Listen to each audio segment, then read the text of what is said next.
चलिए स्टार्ट करते हैं। क्वेश्चन नंबर फर्स्ट आपको दिया था जीएसटी के अंतर्गत पंजीयन हेतु उत्तराखंड राज्य में बायोमेट्रिक आधारित आधार प्रमाणीकरण व्यवस्था 31 जुलाई 2024 से लागू कर दी गई है। क्या ये सही है? ठीक है, बिल्कुल सही है। देखो यहां पर लिखा है कि बायोमेट्रिक आधारित आधार प्रमाणीकरण व्यवस्था 31 जुलाई 2024 से राज्य में लागू हुआ है। ठीक है, जीएसटी तो कब हो गया था लागू? 1 जुलाई 2017 को। लेकिन ये पूछ रहा है कि बायोमेट्रिक आधारित आधार प्रमाणीकरण व्यवस्था 31 जुलाई 2024 से लागू कर दी गई है। इस पॉइंट को नोट करके ध्यान रखना आपको, ये बात बिल्कुल सही है। ठीक है, सेकेंड है, देश में यह व्यवस्था लागू करने वाला उत्तराखंड 5वां राज्य है और उत्तर भारत का प्रथम राज्य है।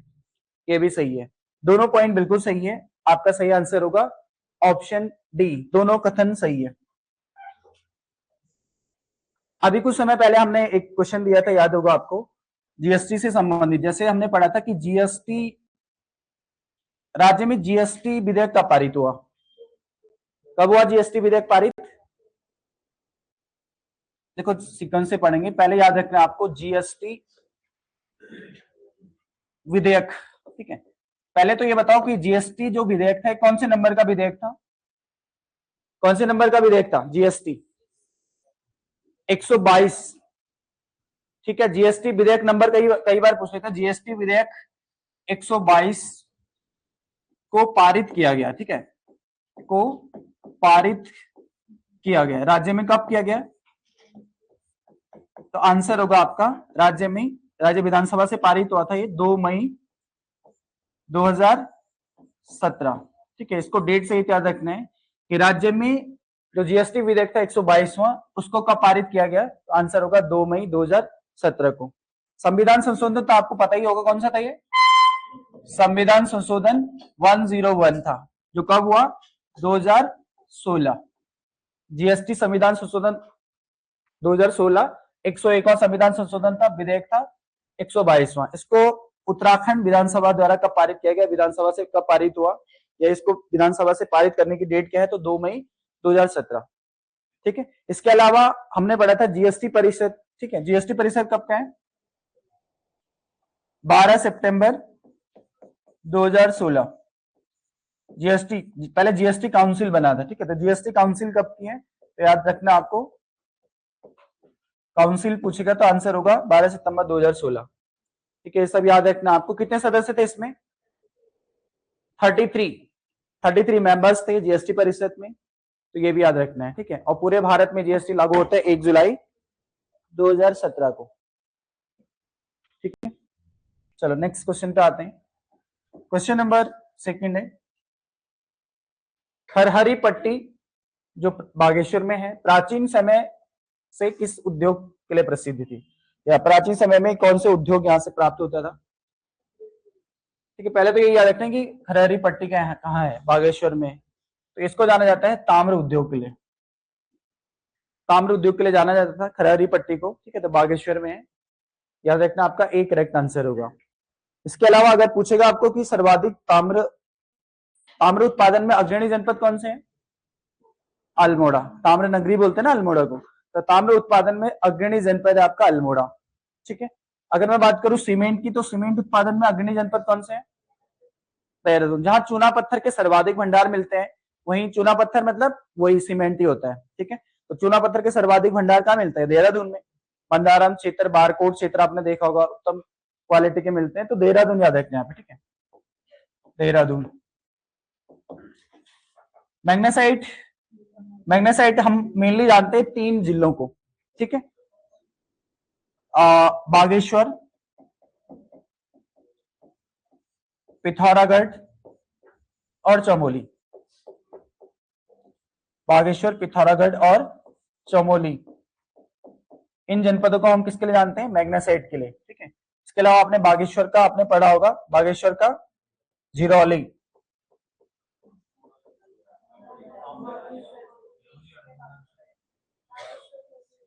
झिरौली बागेश्वर में ही तो है।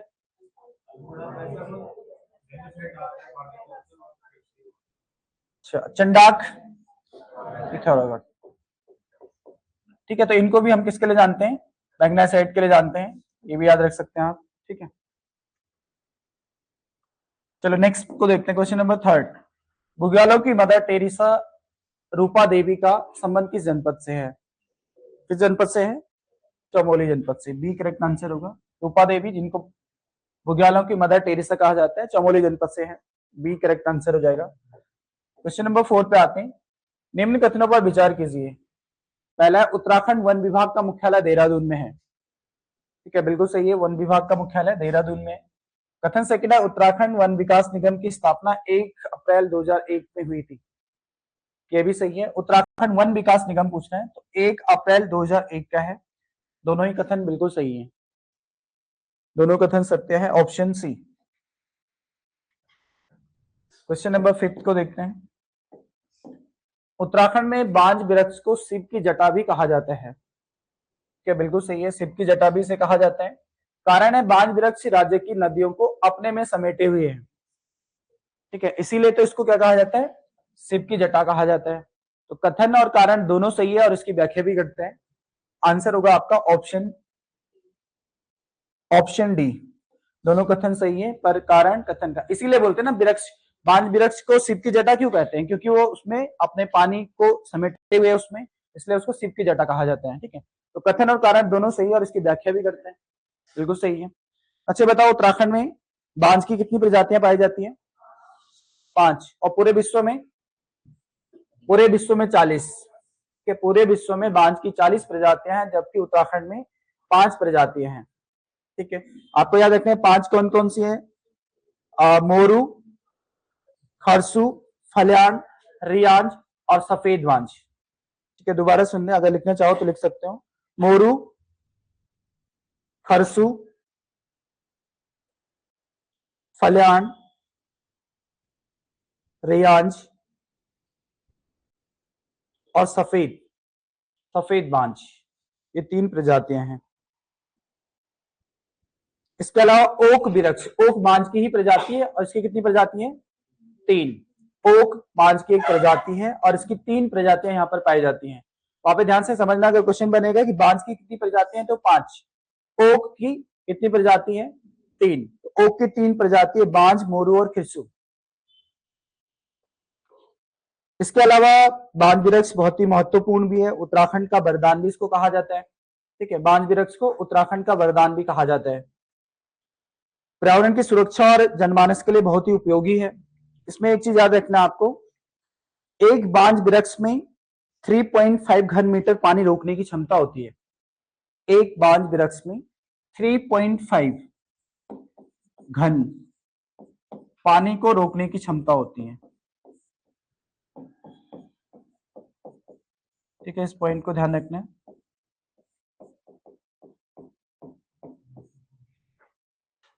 इसके अलावा पर्यावरण के हिसाब से देखें तो पर्यावरण संरक्षण, मिट्टी संरक्षण, जल संरक्षण, ये सारे काम करता है कौन?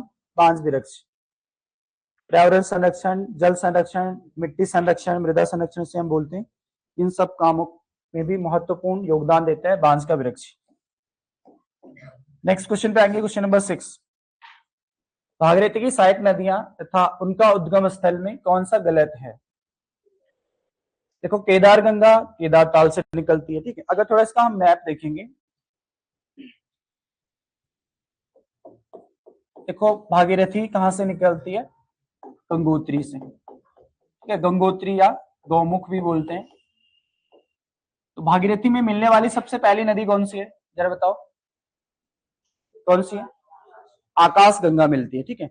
भागीरथी में सबसे पहले मिलती है, एक छोटे से इसी गंगोत्री ग्लेशियर के पास से एक श्रेणी से निकलती है, इसका नाम है आकाश गंगा, ठीक है। तो भागीरथी में मिलने वाली सबसे पहली नदी कौन सी है?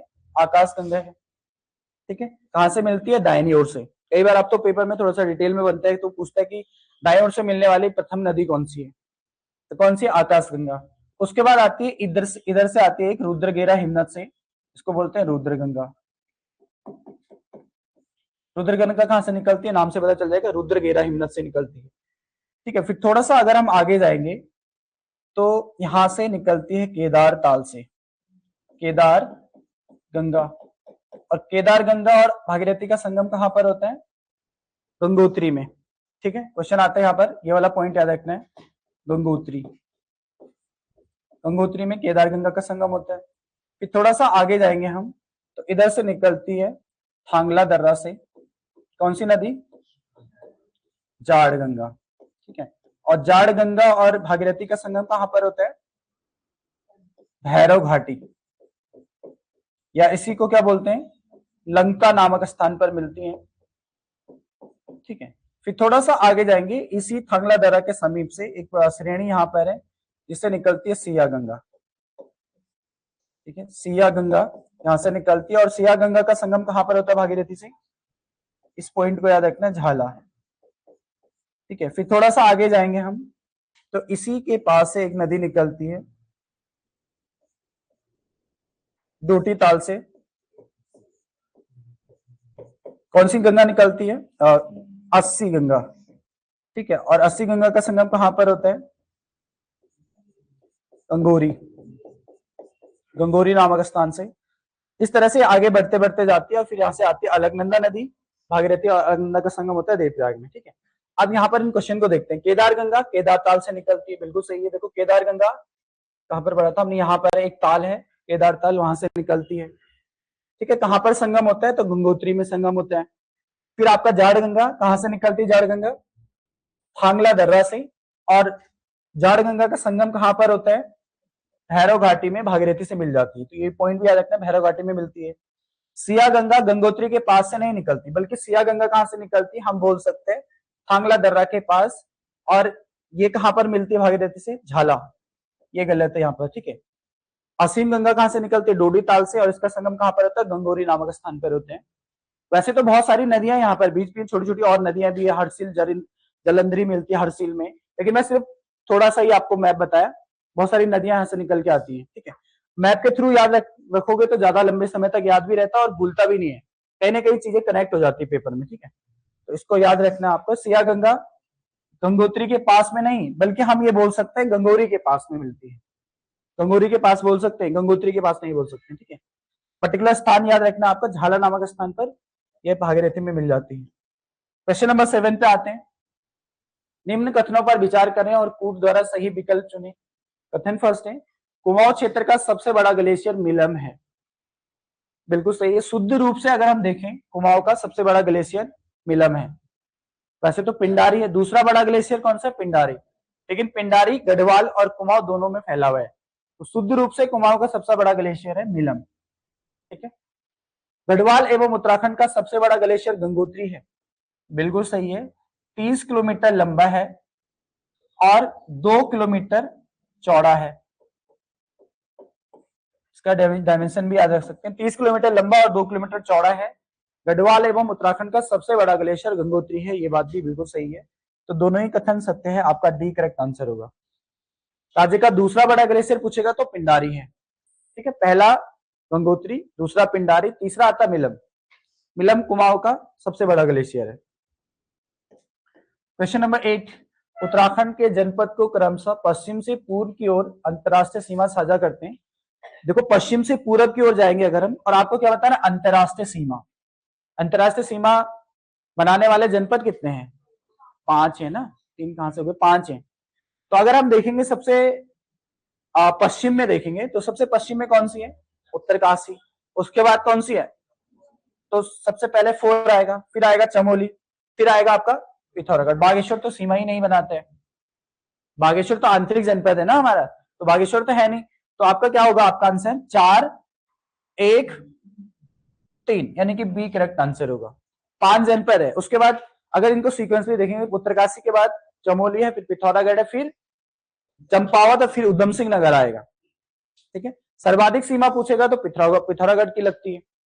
ठीक है, इसके अलावा आपको कुछ और चीजें याद रखनी है। अगर पूछेगा कि अंतरराष्ट्रीय सीमा टोटल कितनी है, तो 625 किलोमीटर की अंतरराष्ट्रीय सीमा बनाता है उत्तराखंड, जिसमें से चीन के साथ पूछेगा तो चीन के साथ आपका 50 किलोमीटर की सीमा है बस, चाइना के साथ। और कई बार तिब्बत और चीन एक साथ पूछते हैं, और तिब्बत के साथ कितना है, 300 किलोमीटर की है। और नेपाल के साथ कितनी सीमा है, 275 किलोमीटर की। इस तरह से हम इन सबको जोड़ेंगे तो अंतरराष्ट्रीय सीमा टोटल कितनी है, 625 किलोमीटर की है।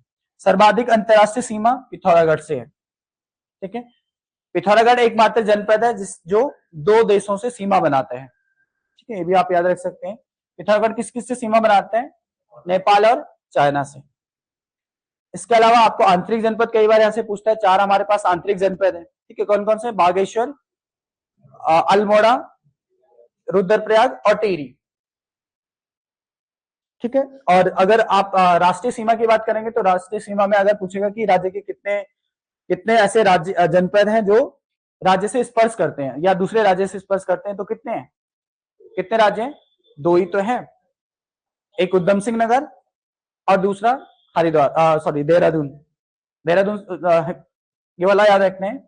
उत्तराखंड के हिमाचल प्रदेश से कितने जनपद सीमा बनाते हैं, उत्तराखंड के हिमाचल से 2, हिमाचल के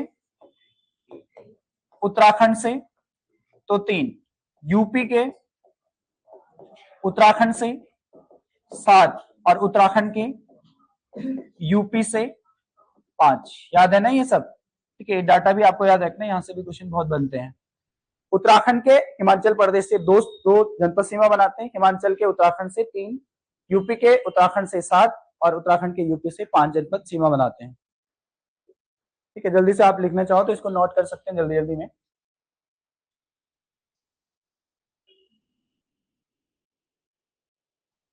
हो गया, नहीं हुआ? चलो नेक्स्ट क्वेश्चन नंबर 9। निम्न कथनों पर विचार करें, राज्य के ट्रांस हिमालय क्षेत्र के अंतर्गत जास्कर श्रेणी आती है। बिल्कुल सही है, जास्कर श्रेणी ट्रांस हिमालय के अंतर्गत आती है। सेकेंड, ट्रांस हिमालय का निर्माण अवसादी चट्टानों से मिलकर हुआ है। ये भी सही है, जो सेडिमेंट्री रॉक से इसका निर्माण हुआ है, ये भी सही है। हिमालय की सर्वोच्च चोटियां ट्रांस हिमालय में स्थित है, क्या ये सही है? ये गलत है, ट्रांस हिमालय में नहीं बल्कि महान हिमालय में है। मैक्सिमम जितनी भी चोटियां हैं भारत की, चाहे वो उत्तराखंड की हो चाहे भारत की हो, जैसे सिक्किम है, सिक्किम में कंचनजंगा है, या फिर उत्तराखंड की नंदा देवी है, ये सब किसमें आते हैं, बृहद हिमालय। बृहद हिमालय की ऊंची चोटियां हैं, तो ये पॉइंट गलत हो जाएगा। राज्य के पिथौरागढ़, उत्तरकाशी और चमोली जनपद के कुछ हिस्से ट्रांस हिमालय क्षेत्र में आते हैं, ये बात सही है। ठीक है, तो 1 2 4 1 2 4 ऑप्शन बी इसका करेक्ट आंसर है। क्वेश्चन नंबर 10 पे आएंगे। सूची फर्स्ट को सेकंड से सुमेलित करेंगे। महिला सारथी योजना, देखो महिला सारथी योजना परिवहन में महिलाओं को आत्मनिर्भर बनाने के लिए शुरू की गई थी, और इसको शुरू किया गया था अंतरराष्ट्रीय वुमेन डे के दिन, यानी कि 8 मार्च को, 8 मार्च 2025 इंटरनेशनल वुमेन डे मनाते हैं ना 8 मार्च को। इस दिन 2 योजना एक साथ शुरू हुई थी, एक तो महिला सारथी योजना और एक शुरू हुई थी एकल महिला स्वरोजगार योजना। तो एकल महिला स्वरोजगार योजना भी आप यहां पर लिख सकते हैं, एकल महिला स्वरोजगार योजना। इसकी डेट भी क्या है, तो आंसर होगा आपका 8 मार्च। ठीक है, जो एकल महिला है उनको स्वरोजगार देने के उद्देश्य से एकल महिला स्वरोजगार योजना शुरू हुई थी। उत्तराखंड पर्यटन उद्यमी प्रोत्साहन योजना, ये शुरू की गई थी 30 अगस्त 2024 को। उत्तराखंड पर्यटन उद्यमी प्रोत्साहन योजना 30 अगस्त 2024 को। मुख्यमंत्री नमक पोषण योजना की शुरुआत की गई थी 6 जुलाई 2024 को। इसका उद्देश्य है कि राज्य में जो बीपीएल परिवार है या अंत्योदय परिवार है उनको आयोडीन युक्त नमक उपलब्ध कराना, और इसके अंतर्गत 8 रुपए प्रति केजी, 8 रुपए प्रति केजी नमक उपलब्ध कराया जाएगा, 8 रुपए प्रति केजी नमक उपलब्ध कराया जाएगा, आयोडीन युक्त नमक। ठीक है, जो सरकारी दुकानें होती, सरकारी सस्ते गले की दुकानें होती है वहां पर उपलब्ध होती हैं। ठीक है, सीखो और कमाओ योजना, सीखो और कमाओ योजना 23 सितंबर 2023 की है। ठीक है, तो इस क्रम में अगर हम देखेंगे पहले का दूसरा है तो डी एक ही से मिल जा रहा है, आंसर आपका डी हो जाएगा। ठीक है, डी। क्वेश्चन नंबर 11 पे आते हैं। निम्न में से कौन सा विकल्प उत्तराखंड उप जिला राजस्व विभाग का सही पदानुक्रम को दर्शाता है, सही सीक्वेंस को दर्शाता है। ठीक है, देखो यहाँ पर अगर हम देखेंगे तो सबसे पहले आपका आता है, अगर डिस्ट्रिक्ट की बात करें तो डिस्ट्रिक्ट में डीएम होता है सबसे ऊपर। ठीक है, तो डीएम तो यहाँ पे दिया नहीं थे, तो उसके नीचे क्या दिया, एसडीएम।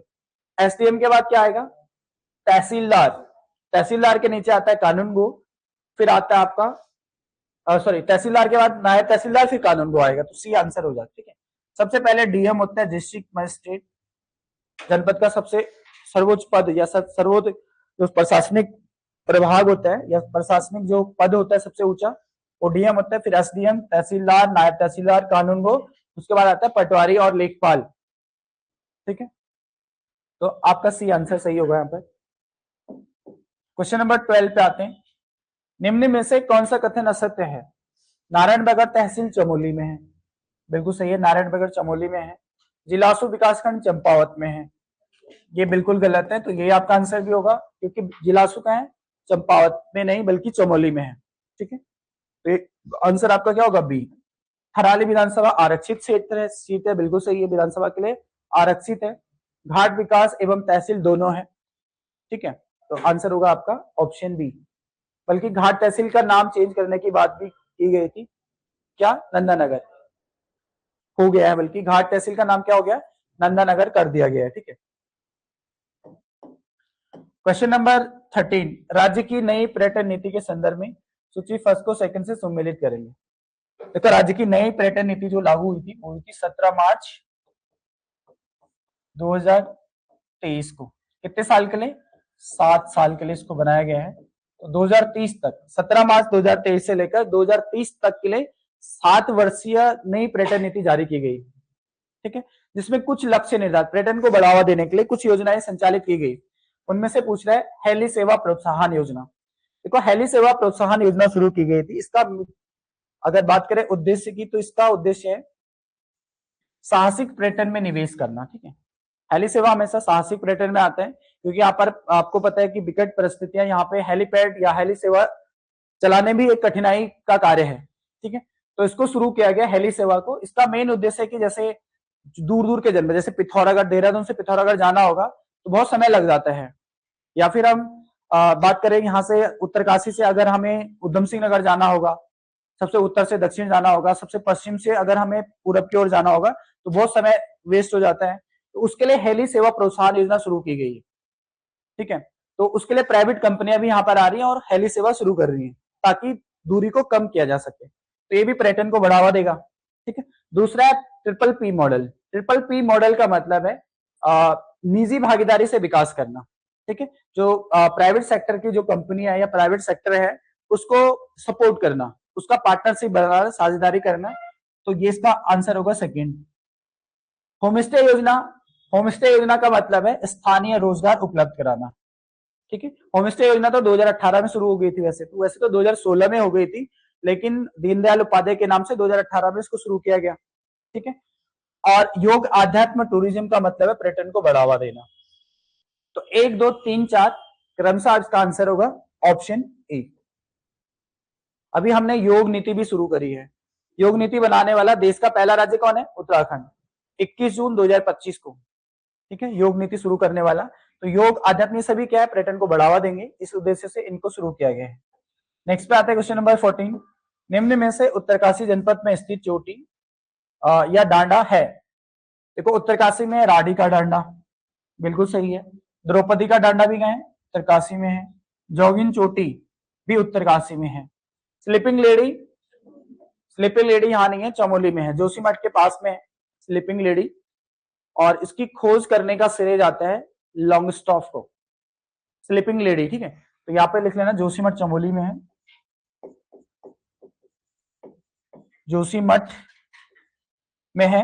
और इसकी खोज किसने करी थी? लॉन्गस्टॉफ, वही लॉन्गस्टॉफ जिन्होंने नंदा देवी का आरोहण किया था। हालांकि असफल रहे थे, 1905 में पहली बार गए थे लेकिन असफल रहे थे। उन्होंने खोज करी थी स्लीपिंग लेडी, और एक यहाँ पर स्थित है, तो जोशीमठ के पास है, चमोली जनपद में। ठीक है, तो 1 2 3 इसका सही आंसर होगा ऑप्शन बी। नेक्स्ट पे आता है क्वेश्चन नंबर 15, देहरादून के लोक भवन में आयोजित बसंतोत्सव 2026 के दौरान डाक विभाग द्वारा किस विषय पर विशेष डाक टिकट या डाक आवरण जारी किया गया? आंसर होगा आपका भोजपत्र। जो हिमालय एक सर्वाधिक ऊंचाई पे मिलने वाला एक पत्र बोल सकते हैं हम, ठीक है। तो भूस पत्र जारी किया गया, आंसर होगा बी। अच्छा बताओ, ब्रह्म कमल पे डाक टिकट कब जारी हुआ था? 1982 या 83? 1982, ठीक है। बुरांस पुष्प पे 87 तो नहीं है, 1977। ब्रह्म कमल पे डाक टिकट यहां पे लिख लो, ब्रह्म कमल पे डाक टिकट 1982, ठीक है। बुरांस पे 1977। हिमालय जड़ी बूटी तो ऐसा तो था नहीं ना, उनको भी याद रखना है। नेक्स्ट क्वेश्चन नंबर 16, हाल ही में उत्तराखंड के किस स्थान पर हिमालय एस्ट्रल ऑब्जर्वेटरी का उद्घाटन किया गया है? कहां पर? इसका आंसर होगा रानीखेत अल्मोड़ा में।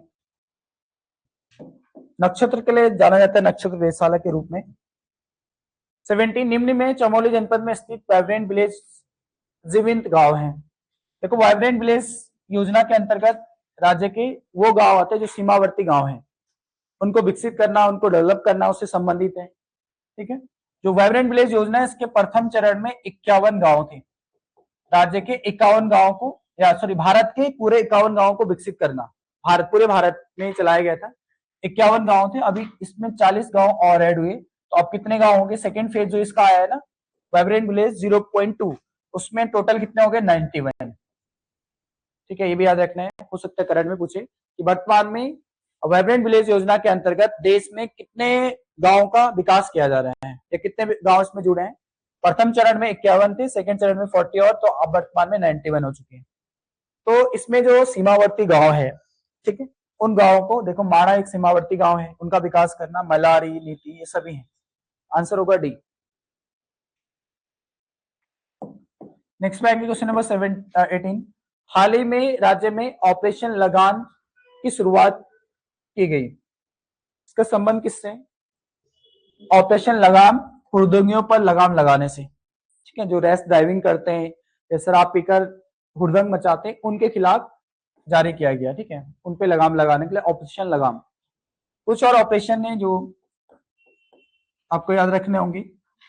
राज्य में नवजीवन, ठीक है, एक ऑपरेशन चलाया गया नवजीवन। नवजीवन का संबंध किससे है? दूसरा ऑपरेशन का नाम है green Hunt, very important. Green Hunt का संबंध किससे है? कुछ और ऑपरेशन है, जैसे ऑपरेशन कोहिनूर,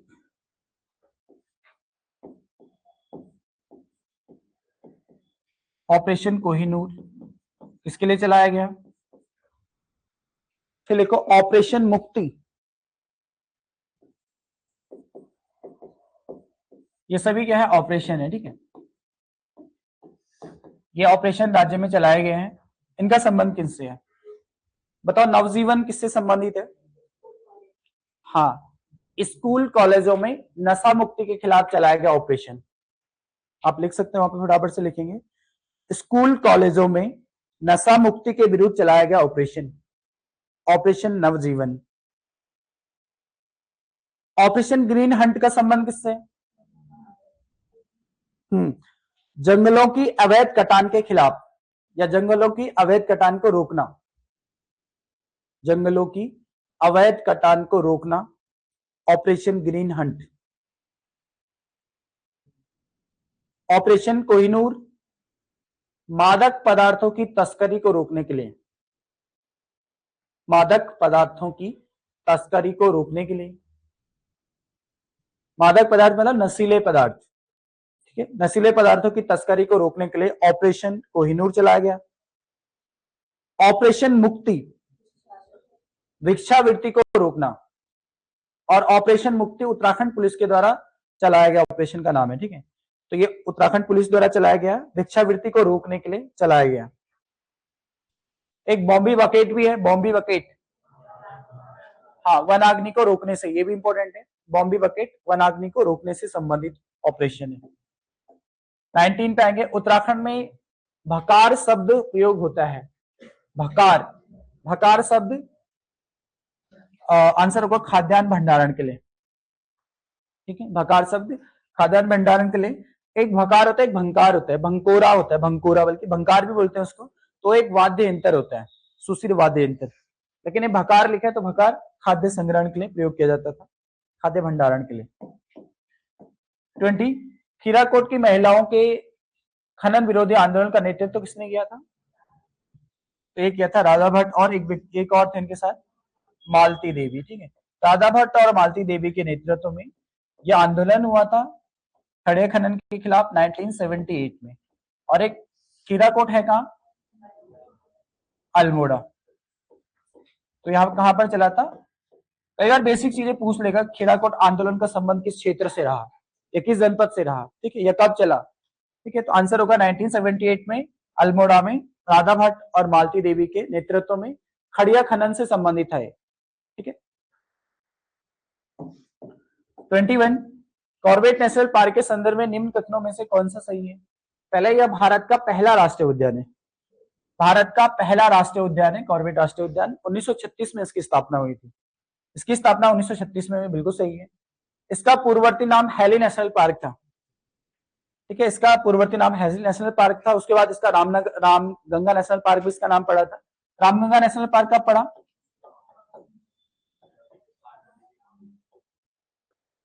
1952 52। ठीक है, 1952 में रामगंगा नेशनल पार्क। और उसके बाद इसको जिम कॉर्बेट कब किया गया? 1957 जिम कॉर्बेट नेशनल पार्क के नाम से रखा गया। ठीक है, तो ये सब याद रखना आपको। हैली नेशनल पार्क 1936 में जब गठन किया गया था उस समय इसका नाम हैली नेशनल पार्क था। फिर 1952 में रामगंगा नेशनल पार्क और 1957 में जिम कॉर्बेट नेशनल पार्क के नाम पे रखा गया। फोर्थ पॉइंट है, इसका कुल क्षेत्रफल 820 वर्ग किलोमीटर है, जो गलत है। कितना है? 520.82 वर्ग किलोमीटर इसका क्षेत्रफल है। ठीक है, तो ये गलत हो गया। तो 1, 2, 3 इसका सही आंसर होगा। कितने जनपदों में फैला है कॉर्बेट नेशनल पार्क? 2, नैनीताल और पौड़ी। ठीक है, इसका याद रखना। क्वेश्चन नंबर 22 पे आते हैं। हेमकुंड झील के किनारे सिखों के कौन से गुरु ने तपस्या करी थी? किसने करी थी? गुरु गोविंद सिंह, जो सिखों के अंतिम गुरु थे, 10वें गुरु थे, गुरु तेग बहादुर के पुत्र थे। ठीक है, इन्होंने तपस्या करी थी, गुरु गोविंद सिंह ने। Option D. हेमकुंड झील का निर्माण कब हुआ? हेमकुंड झील का निर्माण 1930। गुरुद्वारा तो बाद में बना था ना, 1936 में। 1930 में इसकी खोज सोहन सिंह नाम के एक व्यक्ति थे, उन्होंने करी थी।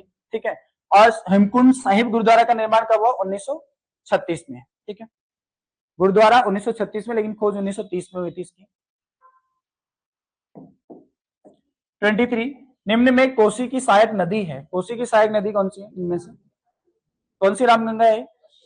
पश्चिमी रामगंगा। ठीक है, तो पश्चिमी रामगंगा एक प्रमुख नदी, प्रमुख सहायक नदी है कोसी की। ठीक है, कोसी आपको पता है कोसी राज्य की चौथी सबसे बड़ी नदी है, जो 168 किलोमीटर बहती है। कहां से निकलती कोसी? कौशानी से निकलती है ना, बागेश्वर, धार पानी धार से, धार पानी धार नामक स्थान से निकलती है, बागेश्वर के कौशानी से 168 किलोमीटर बहती है। ठीक है, इसकी प्रमुख नदी कौन सी है, प्रमुख सहायक नदी? तो पश्चिमी रामगंगा है। इसके अलावा याद होगा आपको, मैंने एसडीएम से याद कराया था ना आपको, इसकी 3 सहायक नदी और है, सोमाली घाट, टेबल घाट और मिनोल घाट। ठीक है, याद रखेंगे इसको। इसकी सहायक नदी है कोसी की, सोमाली घाट,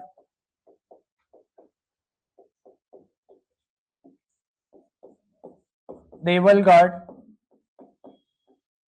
और मिनोल घाट।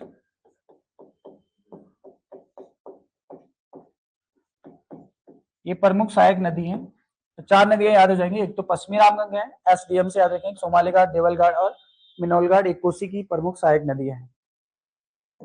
नेक्स्ट पे आते हैं क्वेश्चन नंबर 24। भोटिया जनजाति में बाजू एक किस प्रकार का गीत है? देखो आपने पढ़ा होगा, भोटिया जनजाति में कुछ नृत्य है, जैसे आपका तुवेरा, बाजू और तिमली ना। तुवेरा, बाजू और तिमली। तो जो तुवेरा है ये मनोरंजनात्मक है। ठीक है, मनोरंजनात्मक गीत है। बाजू जो है ये वीर रस प्रधान है, वीर रस प्रधान। और जो आपका तिमली है ये सामाजिक जीवन पर आधारित है, सामाजिक जीवन।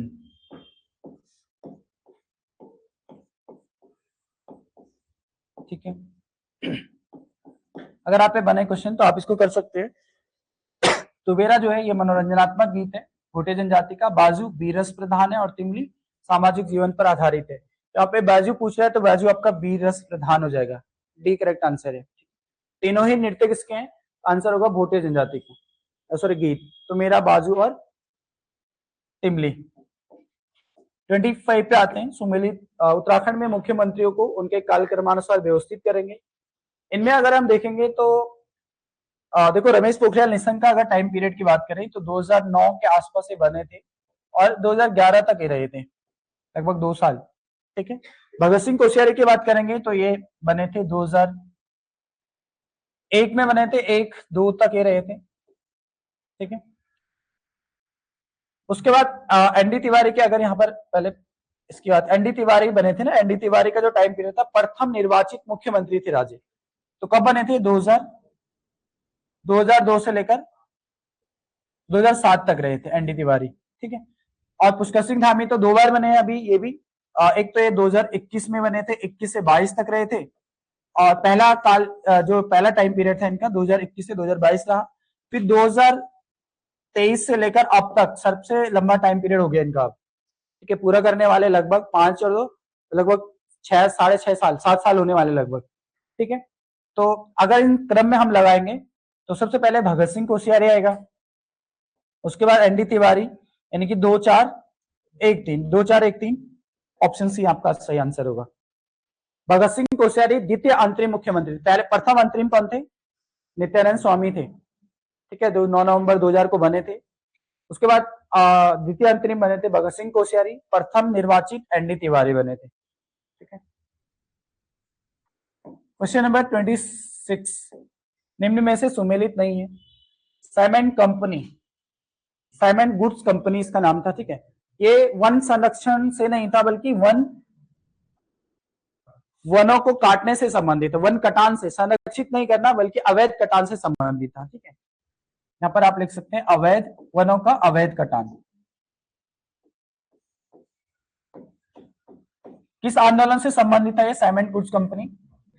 चिपको आंदोलन। ठीक है, आपको याद रखना है चिपको आंदोलन के दौरान, चिपको आंदोलन शुरू करने का मेन उद्देश्य यही था कि जो साइमन गुड्स कंपनी को यहाँ का ठेका दिया गया था, जो एक स्पोर्ट्स कंपनी थी, वो अवैध रूप से यहाँ पर जंगलों को काट रही थी और उससे स्पोर्ट्स का सामान बना रही थी। ठीक है, तो संरक्षण नहीं कर रही थी बल्कि अवैध कटान कर रही थी। यही आपका आंसर होगा, चिपको आंदोलन से संबंधित थी साइमन गुड्स कंपनी। ठीक है, सुंदरलाल बहुगुणा सर्वोदय मंडल इन्होंने बनाया था। ठीक है, एक और है नवजीवन मंडल, सर्वोदय मंडल और नवजीवन मंडल, ये भी लिख सकते हैं। नवजीवन मंडल की स्थापना भी किसने करी? तो आंसर होगा आपका सुंदरलाल बहुगुणा। ठीक है, चंडी प्रसाद धर दसोली ग्राम स्वराज मंडल बनाया था, तब 1964 में इसकी स्थापना करी थी। चिपको आंदोलन रैणी गांव से शुरू हुआ था 1974 में। डेट क्या थी? 26 मार्च 1974 को। ठीक है, नेक्स्ट 27, कुमाऊं परिषद के अंतिम अधिवेशन की अध्यक्षता किसने करी थी? कुमाऊं परिषद के कुल कितने अधिवेशन हुए थे? 6 अधिवेशन। तो 6 नंबर का जो अधिवेशन था जो कब हुआ था? 1926। कहां पर? गनियाटोली रानीखेत में। उसकी अध्यक्षता करी थी बैरिस्टर मुकंदी लाल। ठीक है, तो ये कब हुआ था? 1926 में। याद रखना आपको, गनियाटोली में हुआ था और गनियाटोली का है अल्मोड़ा, रानीखेत अल्मोड़ा में है। जयदेव जोशी ने कौन सी अधिवेशन की अध्यक्षता करी थी? प्रथम अधिवेशन 1917 में जो प्रथम अधिवेशन हुआ था, कहां पर हुआ था? अल्मोड़ा। याद रखना अल्मोड़ा में इसकी अध्यक्षता करी थी। बंदिता जोशी तृतीय अधिवेशन की अध्यक्षता करी थी जो 1919 में कहां पर हुआ था? कोटद्वार में। ठीक है, बद्रीदत्त पांडे 5th जो अधिवेशन हुआ था कहां पर हुआ था? टनकपुर, इसकी अध्यक्षता करी थी। ठीक है, और एक कब हुआ था? 19 1923 में हुआ था, ठीक है, 1923 में। ये सब चीजें आपको ध्यान रखना है यहाँ पर। 28 पे आते हैं। उत्तराखंड में 2011 की जनगणना के अनुसार उत्तराखंड में शिशु लिंगानुपात कितना है? शिशु लिंगानुपात 890 है, जबकि राज्य का औसत लिंगानुपात कितना है? 963। यहां पर आप लिख सकते हैं राज्य का औसत लिंगानुपात।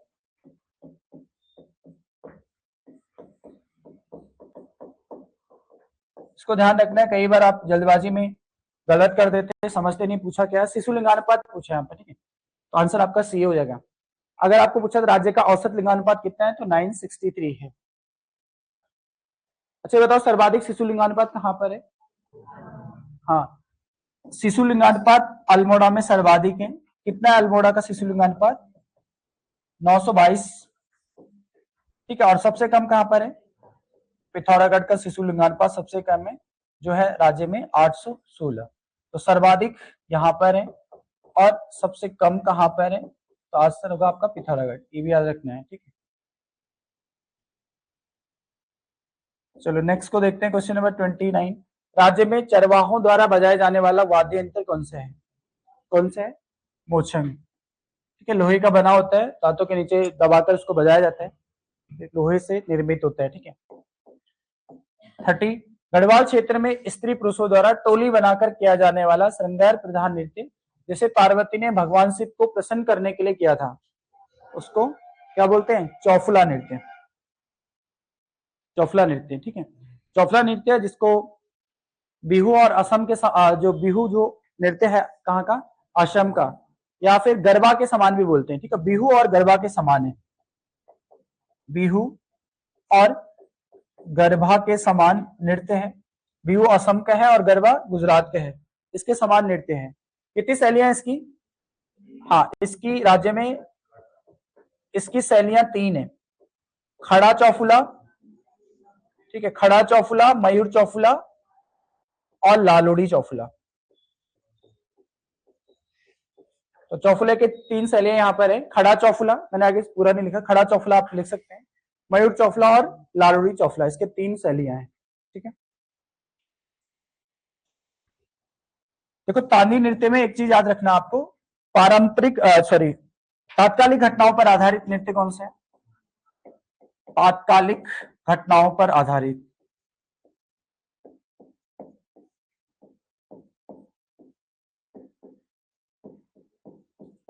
तो लिख सकते हैं तात्कालिक घटनाओं पर आधारित नृत्य कौन सा है, तो आंसर होगा आपका तांदी। जो झुमेलो आपका, झुमेलो मेनली बसंत के आगमन पर किया जाने वाला नृत्य है। इसको एक और नाम से जानते हैं, इसको एक चीज लिखेंगे आप यहाँ पर, इसको जो आपका झुमेला नृत्य, इसको जाम्बोलिक श्रेणी का नृत्य कहते हैं। तो लिख सकते हैं आप, जाम्बोलिक श्रेणी का नृत्य किसे कहते हैं? जाम्बोलिक, जाम्बोलिक श्रेणी का नृत्य बसंत के आगमन पर किया जाता है। किस क्षेत्र में होता है?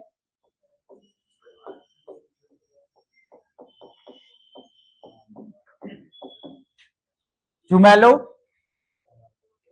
गढ़वाल क्षेत्र में होता है मुख्य रूप से। छोपती तो एक गीत है आपका, ठीक है, छोपती क्या है? नृत्य भी है, गीत, हाँ नृत्य भी है और गीत भी है, ठीक है, छोपती नृत्य भी है और गीत भी है। नेक्स्ट पे आता है क्वेश्चन नंबर 31। कथन है प्रसिद्ध कैची धाम की स्थापना महाराज नीम कनौरी जी ने करी थी। बिल्कुल सही है। कैची धाम में प्रतिवर्ष 15 जून को विशाल मेले का आयोजन किया जाता है, ये भी सही है, दोनों कथन सत्य है, ऑप्शन बी। 32, निम्न में से सुमेलित नहीं है। सूत गले, सिउन सांगल कंधे पे पहना जाता है, ठीक, कंधों पर धारण किया जाता है, कंधों पर आप लिख सकते हैं, कंधों पर। इमरती पैर, फाक हाथ में। 33, कथन है प्रसिद्ध मनसार मेला जनपद पौड़ी गढ़वाल में लगता है, क्या बिल्कुल सही है। देवप्रयाग की सीतांशु पट्टी में सीता जी पृथ्वी में समाई थी, इन्हीं की स्मृति में यहां मेला लगता है, ये भी सही है, दोनों कथन बिल्कुल सत्य है, आपका आंसर होगा ऑप्शन सी। 34, देहरादून में प्रजामंडल की स्थापना का उद्देश्य था।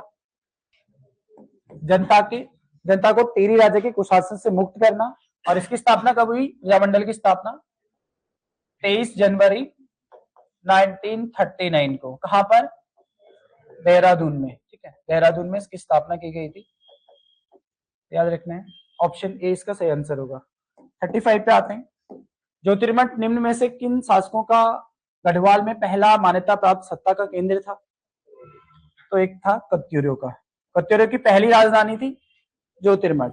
ठीक है, द्वितीय राजधानी इन्होंने बनाई थी बागेश्वर। ठीक है, तो इसके बहुत सारे कारण है। कई बोलते हैं कि इसने अपनी राजधानी चेंज करने का मेन कारण क्या था? तो जो यहाँ पर बार बार प्राकृतिक आपदाएं आती थी उसके कारण था। कुछ लोग बोलते हैं कि यहाँ पर राजनीतिक के कारण, क्योंकि छोटे छोटे टुकड़ों में इसके काफी सारे शासक शासन कर रहे थे, तो उसका वो भी एक कारण था। ठीक है, लेकिन वैसे मेन जो रीजन था वो था वहां पर बार बार आपदाएं आती रहती थी। ठीक है, इस कारण इन्होंने अपनी राजधानी बैजनाथ बनाई थी।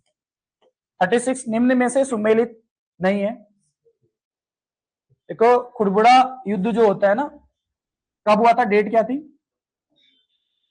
14 मई को। ठीक है, तो याद रखना है 14 मई 1804 को प्रद्युमन शाह और गुरखाओं के बीच, जिसमें प्रद्युमन शाह वीरगति को प्राप्त हो गए थे।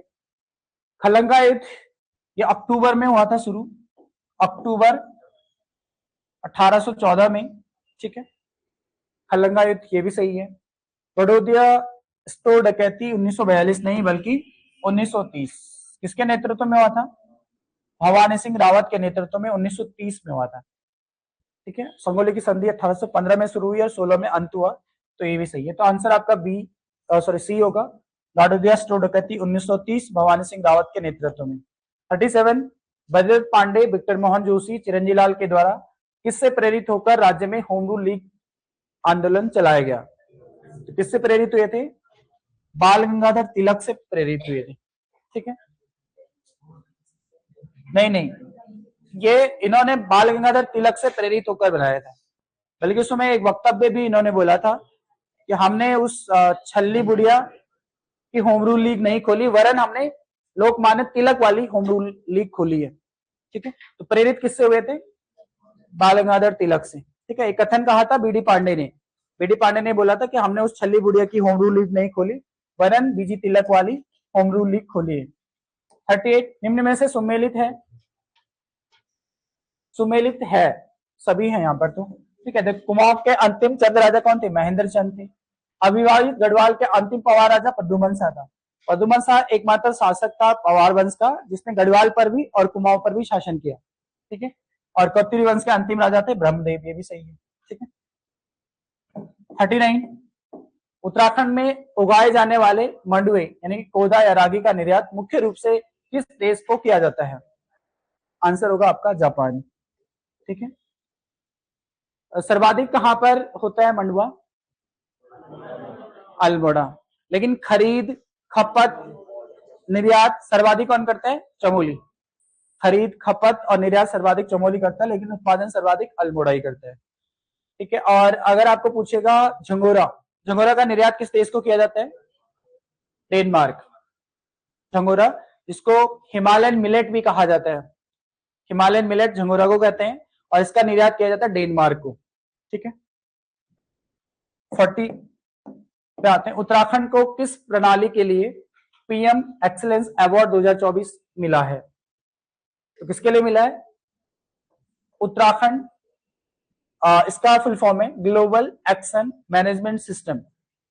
Uttarakhand global Uttarakhand global Ayush management system है। ठीक है, आयुष मैनेजमेंट सिस्टम को दिया गया। आंसर ए होगा इसका। 41 पे आते हैं। किसी मिलिट्री कोड में, हाँ, किसी मिलिट्री कोड में सिस्टम को ये लिखा जाता है, इस तरह से ये आगे लिखा जा रहा है, तो ये क्या होगा इसका आंसर? तो ऐसे टूट रहा है, आप ध्यान से देखेंगे तो 3-3 में टूट रहा है। ठीक है, पहले इसने SYS इसको लिख दिया, फिर इसने क्या लिख दिया? MET लिख दिया, तो ऐसे लिखा है। तो इस तरह से इसको 3 में तोड़ेंगे आप, तो पहले NEA होगा, फिर आपका होगा RER, यही लिखा है। ठीक है, फिर इसको भी हम 3 में तोड़ेंगे, तो पहले क्या होगा? AA,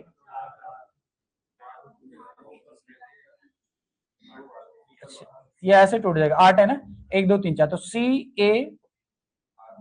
CARF हो जाएगा, फिर ये हो जाएगा आपका NOIT। कौन सा नंबर पे है? डी। तो डी आपका सही आंसर होगा। यहाँ पर 42 पे आते हैं। इसको मैंने बताया था आपको क्या करना होता है, काउंट करने होते हैं। कितने डिजिट हैं देखो, 1 2 3 4 5 6 7 8 9 10 11 12 13 14 15 16 17 20 है ना, तो ये कितने में टूटेगा? 5 5 में। अब आपको पता चल चुका है कि पहला अक्षर कौन सा है और अंतिम अक्षर कौन सा है। तो अंतिम में 2 बार आई आ रहा है, तो यहाँ पर आई होगा, ठीक है, आई होगा ना। फिर यहाँ पर सेकंड अक्षर क्या है? एफ, ठीक है। फिर ये 1 2 3 4, फिर यहाँ पर क्या होगा? जी होगा, फिर यहाँ पर आई होगा, ठीक है। फिर यहाँ पर जी आई रखा है, फिर एफ होगा, फिर ई होगा, फिर आई आई। तो हमने क्या भरा है? IFGIE। कौन सा है? सी, IFGIE। तो सी आपका सही आंसर होगा। 43, एक पंक्ति में ए का स्थान बाएं से 15वां है, जबकि बी का स्थान दाएं से 18वां है। यदि इस पंक्ति में कुल 25, ये तो रिपीट हो रखा ना क्वेश्चन, ये शायद से कुछ दिन पहले भी करवाया था सेम क्वेश्चन। क्या होगा आंसर?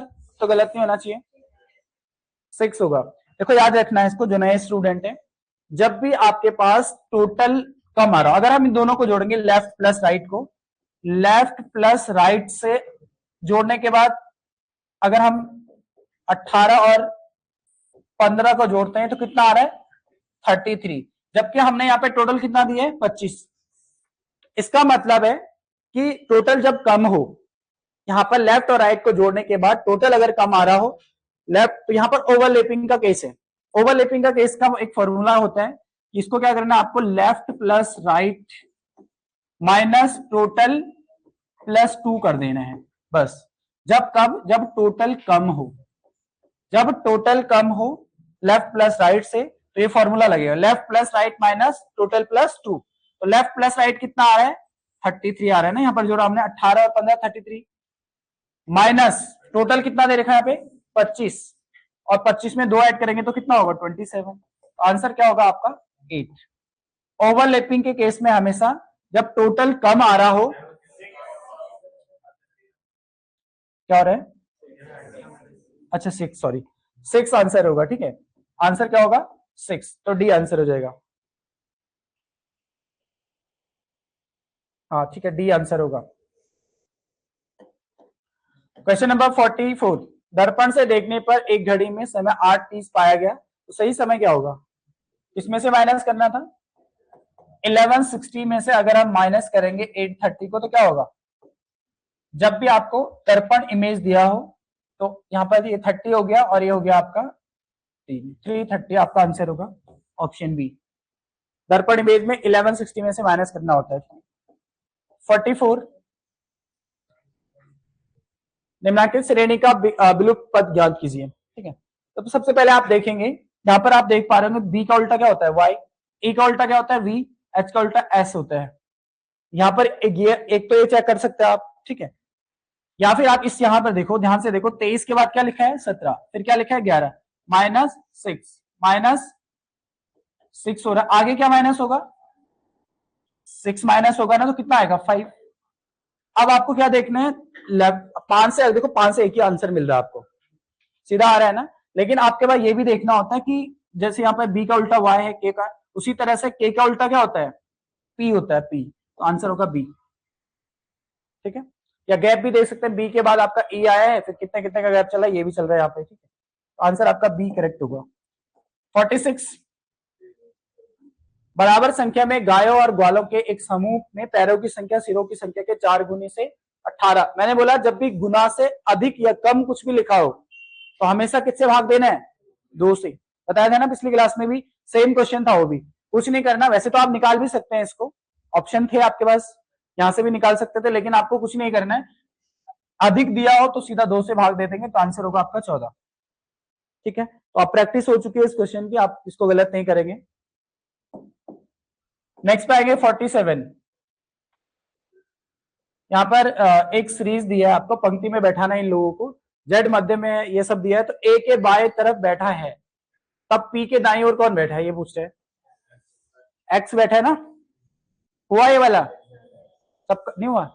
देखो एक पंक्ति है, ये वाली पंक्ति है, ठीक है, वो बोला है कि A P R x x ये सब लोग बैठे हैं, एस एवं जेड मध्य में है, तो कहीं पर भी आप एस और जेड लिख सकते हैं, लिख दिया मध्य में, ठीक है, ये दो बिठा दिया। फिर बोला आर बिल्कुल ए के बाईं तरफ है, इसको पहले इसको ए एवं पी छोर पर है। सपोज दैट यहां पर मैंने ए को बिठाया और यहां पर मैंने पी को, अभी चेंज भी कर सकते हैं इसको, ये ऐसे बिठा दिया मैंने, ठीक है।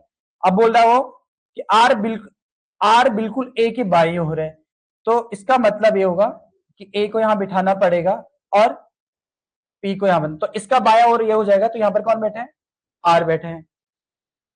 अब बोल रहा है वो तब पी के दाईं ओर कौन बैठा है? तो पी के दाईं ओर कौन बैठा है? एक्स, एक ही तो बचा है, तो एक्स आपका आंसर होगा डी। क्वेश्चन नंबर 48, बताओ इसका आंसर क्या होगा? नहीं पता? सी, हाँ सी है। देखो कैसे आ रहा है, देखो शून्यतर का मतलब होता है कि नॉन जीरो, जिसमें शून्यतर एक शून्यतर अंक होता है 1 से लेकर 9 तक, जिसमें शून्य ना हो, इसको बोलते हैं शून्यतर अंक, ठीक है। तो 1 से लेकर 9 तक बोल रहे हैं अंक, फिर अंग्रेजी वर्णमाला से एक स्वर और एक व्यंजन पासवर्ड बनाने में किस तरह से प्रयोग किया जा सकता है कि हर पासवर्ड स्वर से शुरू हो और व्यंजन पर समाप्त हो, ऐसे कितने पासवर्ड बनाए जा सकते हैं? तो देखो यहां पर एक चीज याद रखना आपको, शून्यतर की बात करेंगे तो एक हम 9 लेंगे, 9 है ना। अब व्यंजन कितने होते हैं, स्वर कितने होते हैं? 5, तो एक आप 5 लेंगे, एक 9 लिया, एक 5 लिया, और बचे हुए जो व्यंजन होते हैं उनकी संख्या कितनी होती है?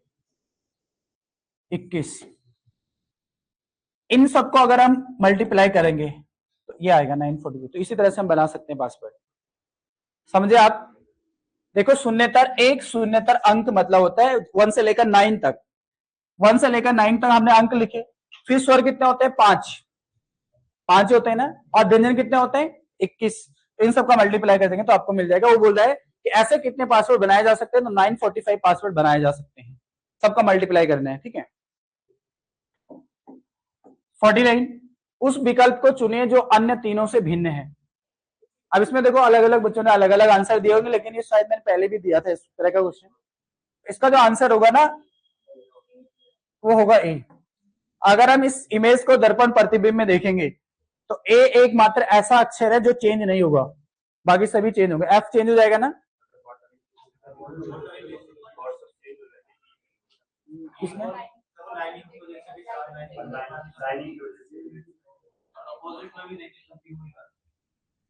नहीं, अगर ऐसे, अगर यहां पर मिरर रखा है ना, मिरर, ये मिरर इमेज है, ठीक है, तो इसको अगर हम देखेंगे तो ये चेंज नहीं होगा, बाकी सब चेंज हो रहे हैं ना।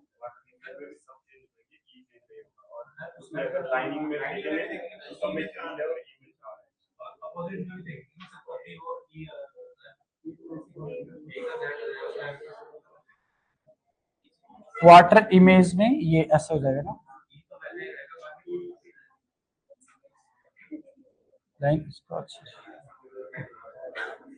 तो दो आंसर, चलो छोड़ो इसको, दो आंसर कर देते हैं इसको। इसमें मिस कुछ क्वेश्चन में अधूरा क्वेश्चन है थोड़ा सा ना, चलो ए और डी करेंगे इसका आंसर, ठीक है।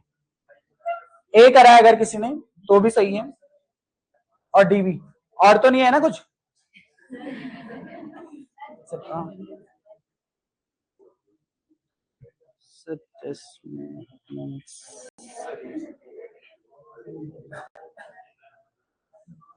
इकोनॉमिक सर्वे के अगले पेपर में करवाएंगे, सब दे रखा मैंने। नेक्स्ट पर आते हैं क्वेश्चन नंबर 50। दो विभिन्न संख्याओं को एक ही भाजक से भाग देने पर क्रमशः 12 और 38 शेषफल बचते हैं। जब उन संख्याओं के योग को उसी भाजक से भाग दिया जाता है तो शेषफल 6 बचता है। भाजक क्या होगा? क्या होगा? 44, बिल्कुल सही है। देखो यहाँ पर एक चीज याद रखना आपको, एक फॉर्मूला होता है इसके लिए कि जब भी आपको दो भिन्न संख्याओं का एक भाजक दिया हो, डिवाइजर दिया हो, तो डिवाइजर इक्वल टू होता है या फिर भाजक ही लिखता हूं, भाजक इक्वल टू होता है remainder 1 plus remainder 2 minus remainder 3, बस ये याद रखना आप, ठीक है। अब यहाँ पर देखेंगे दो विभिन्न संख्याओं को एक भाजक से भाग देने पर क्रमशः 12 और 38 बचते हैं। तो रिमाइंडर 1 क्या है 12, रिमाइंडर 2 क्या है 38 और रिमाइंडर 3 यहाँ पर क्या दिया है 6। तो 12 प्लस 38 माइनस कितना होगा 6, ये होगा, ठीक है। तो 12 और 38 कितना होता है 50, 50 में से 6 माइनस करेंगे तो 44, तो 44 आपका आंसर हो जाएगा, ये भाजक होगा, ठीक है, हो जाएगा ना। देखो दो क्रमशः भाजक दिए हैं शेषफल, इसमें से यही तो माइनस करना होगा जो शेष बचता है, तो आपका भाजक आ जाएगा, ठीक है। तो आंसर क्या होगा आपका 44। क्वेश्चन नंबर 51 पे आते हैं। निम्न का शुरू से बाद तक का क्रम होगा। देखो जो यहां पर अगर हम देखेंगे सामूगढ़ का जो युद्ध होता है ये होता है आपका मई 1658 में, धर्मठ का युद्ध होता है अप्रैल 1658 में,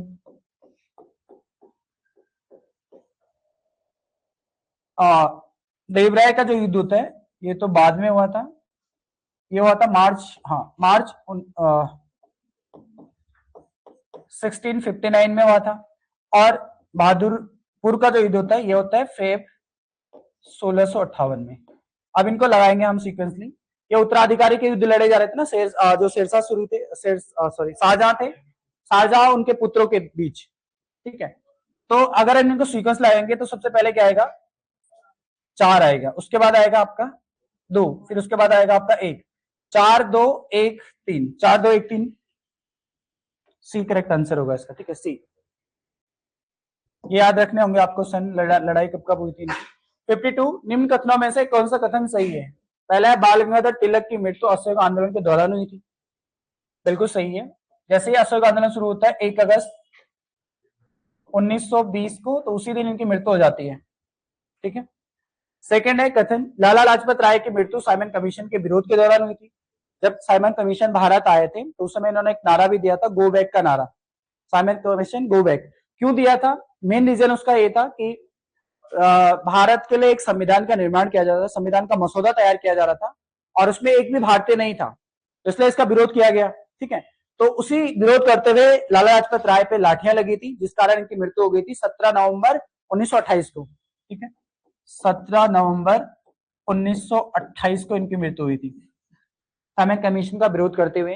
बल्कि जब वो लाठियां मारे थे उन्होंने एक कथन भी कहा था कि ब्रिटिश सरकार के द्वारा एक, हाँ मेरे ऊपर मारे गए लाठी के प्रहार तुम्हारे ताबूत की अंतिम कील साबित होगी, ऐसे कुछ कथन कहा था। किसने कहा था, लाला लाजपत राय ने, ठीक, क्योंकि उनके उन पे लाठियां मारी गई थी। तो दोनों कथन सत्य हैं, आपका आंसर होगा बी।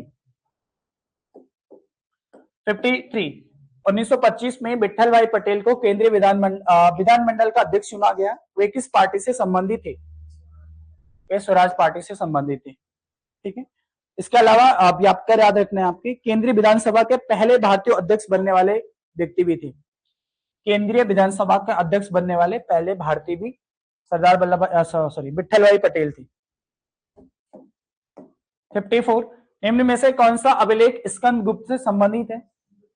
स्कंद गुप्त का भीतरी स्तंभ लेख था ना, ऑप्शन बी आंसर होगा आपका, ये हमें यूपी से प्राप्त हुआ है। जूनागढ़ का अभिलेख किससे संबंधित था, रुद्रदामन का जूनागढ़ अभिलेख है, ठीक है। प्रयाग अभिलेख समुद्रगुप्त का, हरिसेन ने लिखा था संस्कृत भाषा में, ठीक है। और हाथी गुम्फा अभिलेख का संबंध किससे, कलिंग नरेश खालवेल, ठीक है, कलिंग नरेश खालवेल से संबंधित है, सभी इनको याद रखना है, बेसिक है।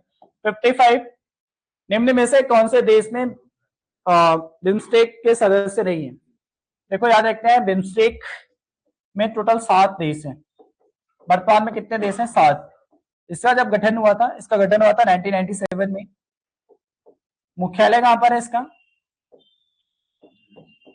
देखो बिम्स्टेक का गठन 1997 में बैंकॉक में हुआ था। गठन कहां पर हुआ था, बैंकॉक, बैंकॉक थाईलैंड, ठीक है। लेकिन इसका मुख्यालय कहां पर है, तो आंसर होगा ढाका, बांग्लादेश में एक मुख्यालय है।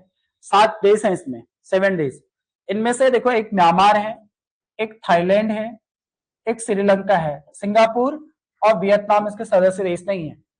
तो 3 और 5 ये आंसर होगा इसका, ठीक है। बाकी बचे हुए देश कौन कौन से हैं? देखो, भारत, बांग्लादेश, भारत, बांग्लादेश, भूटान और नेपाल।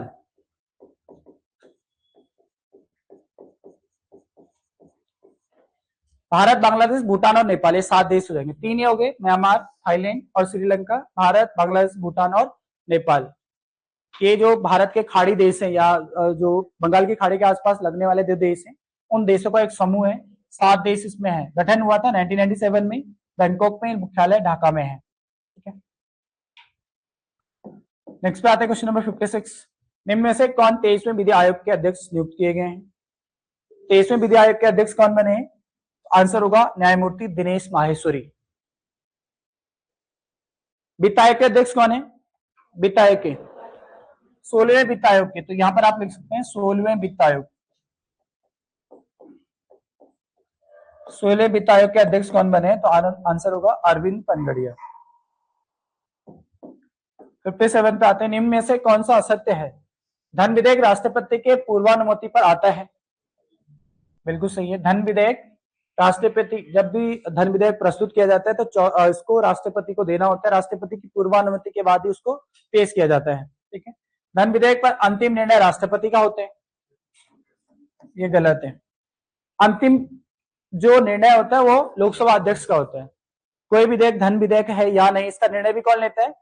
लोकसभा अध्यक्ष। तो लोकसभा अध्यक्ष का होता है, ठीक है, न कि राष्ट्रपति का, ठीक है। दोनों सदनों में बजट राष्ट्रपति रखवाता है, ये बात बिल्कुल सही है। संविधान संशोधन विधेयक दोनों में से किसी भी सदन में लाया जा सकता है, ये भी सही है, ठीक है। आंसर आपका होगा ऑप्शन बी, धन विधेयक पर अंतिम निर्णय लोकसभा अध्यक्ष का होता है, न कि राष्ट्रपति का। 58 गुट निरपेक्ष आंदोलन निम्न में से किस अनुच्छेद की पुष्टि करता है?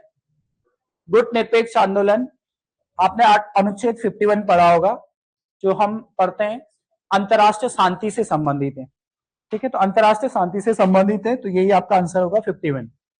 21 तो आपका, आप ऑप्शन से भी कर सकते थे। आपको पता है 21 में प्राण एवं दैहिक स्वतंत्रता की बात की गई है। 367 में क्या है? अनुच्छेद 367 लिखो, इसमें लिख लो। 367 में है कि विशेष संविधान की व्याख्या के लिए दिए गए निर्देश, संविधान की व्याख्या के लिए दिए गए निर्देश, संविधान की व्याख्या के लिए दिए गए निर्देश, आर्टिकल 367। और 50 में क्या है? न्यायपालिका और कार्यपालिका पृथक्करण, ठीक है। न्यायपालिका और कार्यपालिका को अलग रखा जाता है। 59 निम्न में से कौन से कथन सही है? दामोदर नदी छोटे नागपुर के पठार में बहती है। बिल्कुल सही है, दामोदर नदी छोटे नागपुर के पठार में बहती है। कथन सेकंड है, एडन नहर दामोदर नदी से निकलती है, ये भी सही है। दामोदर भारत का सबसे बड़ा जैविक मरुस्थल बनाते हैं, ये भी सही है। सभी कथन सत्य हैं, तो आंसर होगा सी, 1, 2, 3। 60 निम्न में से किस पंचवर्षीय योजना का मुख्य उद्देश्य सामाजिक न्याय और समानता के साथ विकास करना था? सामाजिक न्याय और समानता के साथ विकास करना 9वीं पंचवर्षीय योजना का लक्ष्य था। ऑप्शन ऑप्शन बी इसका करेक्ट आंसर है। 61 रेपो रेट वह दर है जिस पर क्या होता है? आरबीआई किसको लोन देता है? बैंकों को लोन देते हैं। और ये जो रेपो रेट होता है कैसा होता है? अल्पकालीन या दीर्घकालीन? अल्पकालिक होता है, अल्पकालिक, याद रखने, अल्प समय के लिए, शॉर्ट टर्म के लिए ये लोन दिया जाता है, ठीक है। तो शॉर्ट टर्म के लिए जब आरबीआई बैंकों को लोन देता है, कमर्शियल बैंकों को, तो उसको बोलते हैं रेपो रेट। जबकि यही रेट अगर लॉन्ग टर्म हो जाए तो उसको क्या बोलते हैं? बैंक रेट, ठीक है। बैंक रेट में क्या होता है?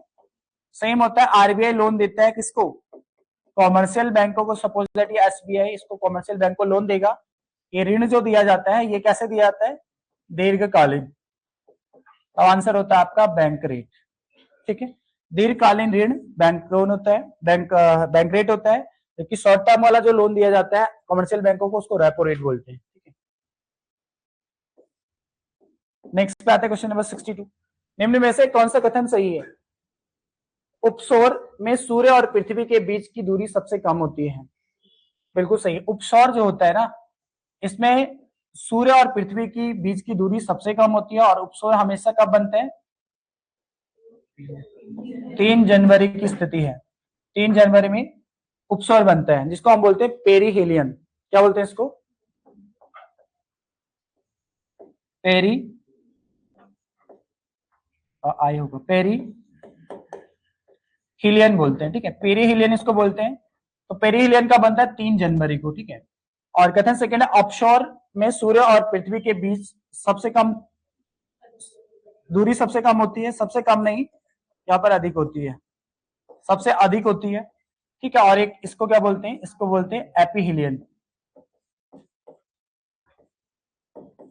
एपीहिलियन बोलते हैं। और ये स्थिति बनती है 4 जुलाई होगा, जुलाई 4 जुलाई को। ठीक है, तो यहां पर आंसर होगा केवल एक सही है, दूसरा गलत है, बी आंसर होगा। क्वेश्चन नंबर 63 पे आते हैं। आरबीआई की स्थापना किस समिति की सिफारिश पर की गई थी? ये कैप्टन गलत दिखा हुआ है पे, यंग हिल्टन कमेटी थी। यंग हिल्टन यंग बोल सकते हैं इसको, Hilton young, Hilton young committee की सिफारिश पर किया गया था 1935 में। ठीक है, तो आंसर आपका ए होगा यहाँ पर, और तो ऑप्शन है नहीं। ठीक है, 64। इनमें से कौन एक असत्य है? वन संरक्षण अधिनियम कब का है? 1980 का है ना। ठीक है, वायु संरक्षण अधिनियम 1981 का है। जैव विविधता संरक्षण अधिनियम 2002 का है, ना कि 1986। ठीक है, 2002 होना चाहिए था। अगर पूछा होता पर्यावरण संरक्षण, तब सही था आपका। पर्यावरण संरक्षण कब का है? 1986। पर्यावरण संरक्षण अधिनियम 1986, जबकि जैव विविधता संरक्षण अधिनियम 2002 का है। ठीक है, वन और वन्य जीव संरक्षण अधिनियम 1972 का है। और एक और आपको याद रखना है, वायु संरक्षण दिया है, तो जल संरक्षण अधिनियम कब का है? जल संरक्षण, वाटर पॉल्यूशन एक्ट 1974। ठीक है, तो यहां पर आप लिख सकते हैं जल संरक्षण, जल संरक्षण अधिनियम, ये पूछेगा तो आंसर होगा आपका 1974, 1974। ये सब एक्ट आपको याद रखने हैं। Next question number 65। निम्न में से कौन सा एक गलत है? बिटुमिनस कोयला सबसे उच्च कोटि का कोयला है। बिटुमिनस नहीं बल्कि एंथ्रासाइट होगा ना, सबसे उच्च क्वालिटी का कौन सा होता है? एंथ्रासाइट कोयला होता है। भारत में कहा मिलता है? जम्मू एंड कश्मीर में मिलता है। ठीक है, इसमें लगभग 90 से 95% कार्बन की मात्रा होती है। जहां पर कार्बन ज्यादा होता है वो सबसे उच्च क्वालिटी का होता है। तो एंथ्रासाइट जो कोयला है, इसमें सर्वाधिक मात्रा में कार्बन की मात्रा मिलती है, 90 to 95%। भारत में जम्मू कश्मीर में मिलता है। ठीक है, कोयले को काला सोना भी कहा जाता है, बिल्कुल सही है। कोयला ऊर्जा का गैर पारंपरिक स्रोत है, नॉन कन्वेंशनल एनर्जी है। कोयला जिसको हम जलाने के बाद जो समाप्त हो जाता है उसको क्या बोलते हैं? गैर परंपरागत ऊर्जा का स्रोत बोलते हैं। एक कन्वेंशनल होता है, एक नॉन कन्वेंशनल होता है। ठीक है, तो ये नॉन कन्वेंशनल है, बिल्कुल सही है। भारत में बिटुमिनस कोयला सबसे अधिक पाया जाता है। बिटुमिनस कोयला को कुकिंग कोल कहते हैं। ठीक है, कुकिंग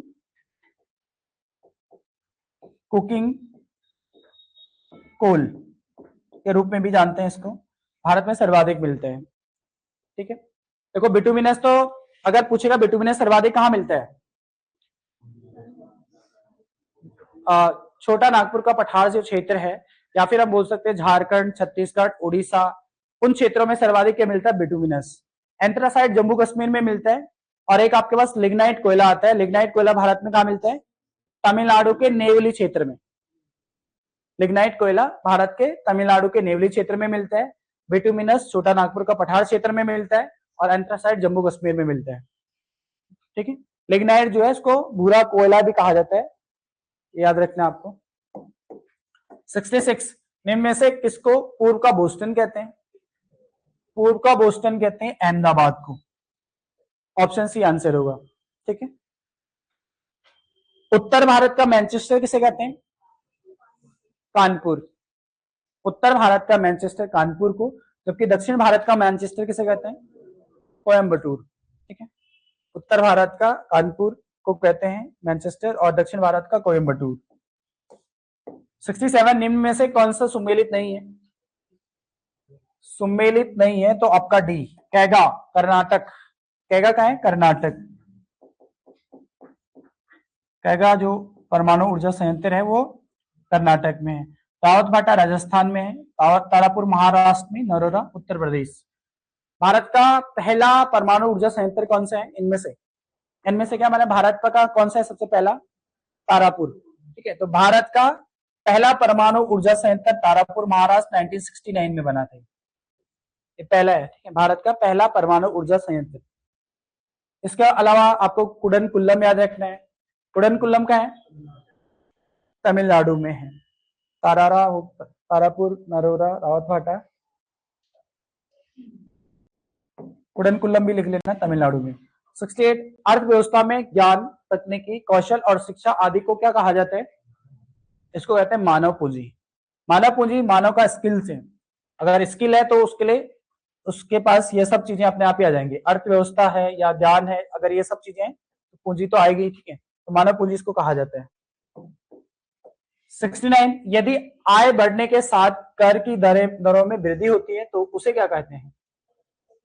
उसे कहते हैं प्रगतिशील कर, प्रोग्रेसिव टैक्स बोलते हैं, जो आमतौर पर भारत में लगता है। भारत में कैसा टैक्स लगाया जाता है? प्रोग्रेसिव। आय बढ़ रही है तो टैक्स भी बढ़ रहा है। ठीक है, एक होता है अनुपातिक कर, रेशनल टैक्स इसको बोलते हैं। अनुपातिक कर में क्या होता है कि समान रूप से सभी पे समान रूप से लगता है। ठीक है, आय भी ज्यादा हो और आय कम भी हो तब भी समान लगेगा, उसको बोलते हैं अनुपातिक कर। ठीक है, एक होता है आपका प्रतिगामी, रिग्रेसिव टैक्स इसको बोलते हैं। रिग्रेसिव टैक्स में हमेशा याद रखना है आपको, जैसे जैसे आय बढ़ती रहेगी वैसे वैसे टैक्स कम होता जाता है। ठीक है, तो इसमें नुकसान किसका होता है? जिसकी आय कम होती है उस पर अधिक टैक्स लगता है और जिसपे आय ज्यादा होती है उस पर कम टैक्स लगता है। इसको बोलते हैं रिग्रेसिव टैक्स। विकसित देशों में, जो विकसित देश है आमतौर पर वहां पर लगता है जिसकी आय ज्यादा होगी उस पर टैक्स कम लगेगा और जिसकी आय कम होगी उस पर टैक्स ज्यादा लगेगा। तो इसमें नुकसान किसका होता है? जिसकी आय कम होती है। ठीक है, तो इसको बोलते हैं रिग्रेसिव टैक्स या प्रतिगामी टैक्स भी बोलते हैं। 70 मुद्रास्फीति तब उत्पन्न होती है जब सकल आपूर्ति, क्या होगा सकल आपूर्ति में? कम होगी। आपूर्ति कम होगी तो आंसर होगा वहां पे ऑप्शन बी, सकल मांग से कम होती है।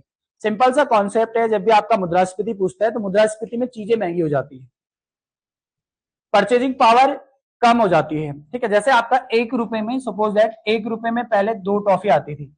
ठीक है, तो अब 1 रुपए में कितनी आ रही? 1 ही टॉफी आ रही, तो परचेजिंग पावर कम हो जा रही है। तो जब परचेजिंग पावर कम होगी, सकल, जिसको बोलते हैं सकल मांग से कम हो जाती है। ठीक है, पहले क्या था कि 2 आती थी, अब 1 आ रहा है, तो डिमांड अगर बढ़ रही है तो अपने आप क्या हो जाती है? महंगाई बढ़ जाती है। तो उसी को मुद्रास्फीति या इन्फ्लेशन भी कहते हैं। तो आंसर आपका होगा ऑप्शन डी। क्वेश्चन नंबर 71, आधुनिक प्रिंटर की गति की गणना करने के लिए किस इकाई का उपयोग किया जाता है? पीपीएम बोलते हैं ना, पेज पर मिनट, पीपीएम। 72 ईमेल के 2 भागों में कौन सा प्रतीक अलग करते हैं? 2 नेम होते हैं, एक डोमेन नेम होता है और एक होता है यूजर नेम। तो इन 2 पार्ट को कौन अलग करते हैं? @। ठीक है, @ 2 भागों में बांटते हैं, आंसर होगा बी। क्वेश्चन नंबर 73, निम्न में से कौन सा कथन सही है? राष्ट्रीय आपातकाल प्रत्येक 6 महीने में पारित कर असीमित समय तक बढ़ाया जा सकता है। बिल्कुल सही है, राष्ट्रीय आपातकाल 6 महीने में, निश्चित समय नहीं होता है। ठीक है, असीमित बढ़ाया जा सकता है, तो बिल्कुल सही है। सेकंड है, इसे केवल लोकसभा वापस ले सकती है। लोकसभा नहीं, राष्ट्रपति। राष्ट्रपति जब चाहे तब राष्ट्रीय आपातकाल को वापस ले सकती है, तो ये गलत हो जाएगा, लोकसभा नहीं। केवल एक सही है, आंसर होगा बी। हाँ, असीमित होता है, ऐसा नहीं है। राष्ट्रपति जो राष्ट्रीय आपातकाल होता है उसको सीमा नहीं होती है, 6 महीने में उसमें टाइम पीरियड बढ़ाया जाता है।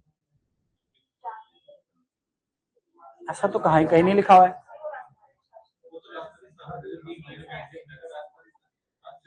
राष्ट्रीय आपातकाल अनलिमिटेड होता है। अगर युद्ध चल रहा हो देश में और अगर लगातार 10 सालों तक युद्ध चल रहा है तो आपातकाल तो रहेगा ही रहेगा ना, नेशनल इमरजेंसी तो रहेगी। ठीक है, तो 6-6 महीने का उसका टाइम पीरियड बढ़ाया जाता है और राष्ट्रपति जब चाहे तब उसको वापस ले सकता है। तो आंसर होगा बी। ठीक है, 74 पे आते हैं। निम्न में से कौन सा असुमेलित है? पहला है राज्यपाल राष्ट्रपति के लिए बिल आरक्षित कर सकता है, अनुच्छेद 205 200 में आता है, ठीक है, न कि 205। राज्यपाल की वीटो शक्ति 213 में है, जो राज्यपाल अध्यादेश जारी कर सकता है 213 के अंतर्गत। राज्यपाल की क्षमादान की शक्ति 161 में है, ये भी सही है। राज्यपाल की कार्यपालिका शक्ति का प्रधान राज्यपाल होगा, 154 में लिखा गया है। तो ए आंसर होगा इसका, ठीक है। 75 वर्ष 2014 में शांति का नोबेल पुरस्कार विजेता कैलाश सत्यार्थी ने निम्न में से किस अनुच्छेद से संबंधित क्षेत्र में विशेष कार्य किया है? कौन सा होगा? 24। इसने क्या किया? ये इसको बालक जो थे, बालक उनको जो अगर जहां पे कारखाने वगैरह थे या हम जहां पे उनके लिए हार्मफुल चीजें थी उससे ये उसको कम करना है, उनका संरक्षण करना, उससे संबंधित आर्टिकल 42 में आप पढ़ते हैं। कारखाना आदि में बच्चों को हम नहीं रख सकते उनको कार्य के लिए। तो ये बी आंसर होगा, डी अनुच्छेद 24 के लिए कार्य किया।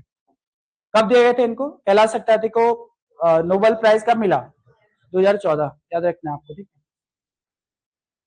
76 1 अप्रैल 2026 से शुरू होने वाली जनगणना का पहला चरण किस पर केंद्रित है? पहला चरण केंद्रित है गृह सूचीकरण और आवास की गणना करना, ऑप्शन डी इसका आंसर होगा। 77 विशिष्ट सेवा के लिए राष्ट्रपति पुलिस कलर पुरस्कार किसे प्रदान किया गया है? तो सिक्किम पुलिस को दिया गया, ऑप्शन सी इसका सही आंसर होगा। 78 पे आते हैं। पद्म विभूषण 2026 विजेता एन राजम का संबंध किस वाद्य यंत्र से है? तो ये आंसर होगा वायलिन से है इनका, ठीक है, ऑप्शन बी। 79 शांति, निरस्त्रीकरण और विकास के लिए इंदिरा गांधी पुरस्कार 2025 के लिए किसे चुना गया है? तो एक ऑप्शन डी होगा, ग्राका माचेल, ऑप्शन डी, ठीक है, डी आंसर होगा। 80 पे आते हैं। संयुक्त अरब अमीरात के इस मिशन के तहत गाजा पट्टी में सहायता पहुंचाने के लिए एक मानवीय एयर ब्रिज शुरू किया है। किसने किया? ऑपरेशन चिवालरस नाइट ने, ऑप्शन ए। 81 पे आते हैं। इनमें से कौन सी बोली राजस्थानी बोली के अंतर्गत नहीं आती है? कौन सी? अवधी। अवधी तो आपका कौन सी किसके अंतर्गत आता है? पूर्वी हिंदी, पूर्वी हिंदी के अंतर्गत आते हैं। आपने पढ़ा ना ABC। अवधी, बघेली और छत्तीसगढ़ी किसमें आता है? पूर्वी हिंदी, अवधी, बघेली और छत्तीसगढ़ी, ठीक है। राजस्थानी में आपको याद रखना है जयपुरी, मेवाती, मारवाड़ी, और एक और है आपकी मालवी। इसको ऐसे भी याद रख सकते हैं आप, ठीक है। जयपुरी को यहां पर आता है आपका मेवाती, यहां पर आता है आपका मालवी, यहां पर आएगा जयपुरी, या इसी को एक और नाम से जाते हैं ढूंढाड़ी,